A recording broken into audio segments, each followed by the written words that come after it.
අද මම ඔයාලට රසම රස කොස් මැල්ලුමක් හදාගන්න හැටි තමයි කියලා දෙන්න යන්නේ.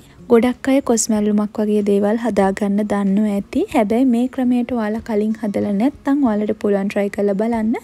එහෙනම් මම ටක් ගාලා කියලා දෙන්නම් කොහොමද මේක හදාගන්නේ කියලා. මම මෙතන කොස් මදුළු 20ක් විතර චූටියට කපාගෙන අරගෙන තියෙනවා. ඒත් එක්කම කොස් ඇටත් 10ක් විතර මේ විදිහට තලාගෙන ගත්තා. ඉතින් දැන් මුලින්ම කරන්නේ මේ කපාගත්තු කොස් මදුළු ටිකයි ඇට ටිකයි මේ විදිහට භාජනයට දාගන්නවා.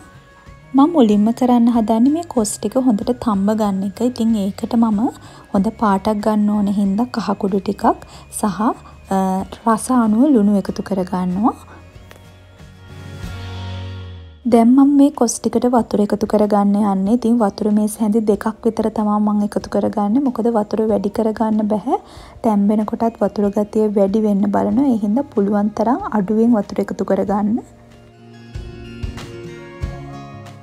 දැන් මම කරපිංචා කොළ ස්වල්පයකුත් මේකට එකතු කරගත්තා. දැන් මේ ටික හොඳට කලවම් කරගෙන වහලා තැම්බෙන්න තියන්න ඕන මද ගින්නේ. කොස් ටික තැම්බෙනකල් මම ඔයාලට පෙන්නන්නම් මම මේකට එකතු කරගන්න යන දේවල් ටික කොහොමද හදාගන්නේ කියලා.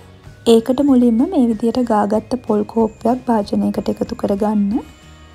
අද මම මේ කොස් මැල්ලුම ටිකක් සැරට හදාගන්න යන්නේ. ඒ හින්දා මම මෙතෙන්දී නයි මිරිස් කරල් 5ක් විතර එකතු කරගන්නවා. ඔයාලට නයි මිරිස් නැත්නම් කොච්චි හරි අම්මිරිස් හරි එකතු කරගන්න පුළුවන්. ඒකට මම රතු ලුණු ගෙඩි 6-7කුත් එකතු කරගත්තා. දැන් මම සූදුරු තේ හැන්දක් එකතු කරගන්නවා. ඒත් එක්කම රස අණුව ලුණු එකතු කරගන්න පුළුවන්. දැන් කරන්න තියෙන්නේ මේ ටික හොඳට ග්‍රයින්ඩ් කරගන්න එක. ඉතින් ඔයාලට ගෙදර ගලක් තියෙනවා නම් ගලේ වුණත් මේ ටික පිළිවෙලට දාලා හොඳට අඹර ගන්න පුළුවන්. මම පෙන්නන්නම් ඊට පස්සේ කොහොමද මේක තියෙන්නේ කියලා. ඉතින් මේ තියෙන්නේ මම ඒ හදාගත්ත පොල් මිශ්‍රණය. දැන් මම මේක තමයි අපි අර තඹගත්ත කොස් ටිකට එකතු කරගන්න හදන්නේ. මේ තියෙන්නේ මම තඹගත්ත කොස් ටික. ඉතින් මේ ටික තඹ ගන්න මට හරියටම විනාඩි 6ක් 7ක් වගේ තමා ගියේ. මේ ටික දැන් හොඳට තැම්බිලා තියෙනවා. දැන් මම මේකට අපි අර හදාගත්ත පොල් මිශ්‍රණය එකතු කරගන්නවා.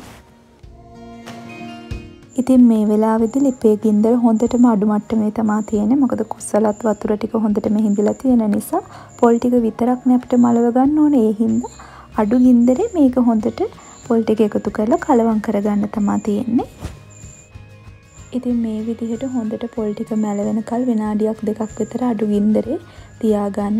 ඉතින් ඊට පස්සේ ඔයාලට පුළුවන් මේක කෑමට ගන්න. ඉතින් මේ දවස්වල ලංකාවේ ඉන්න අපිට නම් එළියට යන්නත් බැරි නිසා මේ වගේ ගෙවත්තෙන්ම හොයාගන්න පුළුවන් දේවල් වලින් එක එක විදිහට කෑම හදලා අපිට පුළුවන් ගෙදරින් අයට දෙන්න. ඉතින් ඔයාලට පුළුවන් මේ ක්‍රමයට කොස් මැල්ලුමක් හදලා රස බලන්න. එහෙනම් මේ විදිහේ තවත් රස කෑමක් අරන් මම තවත් දවසක එන්න.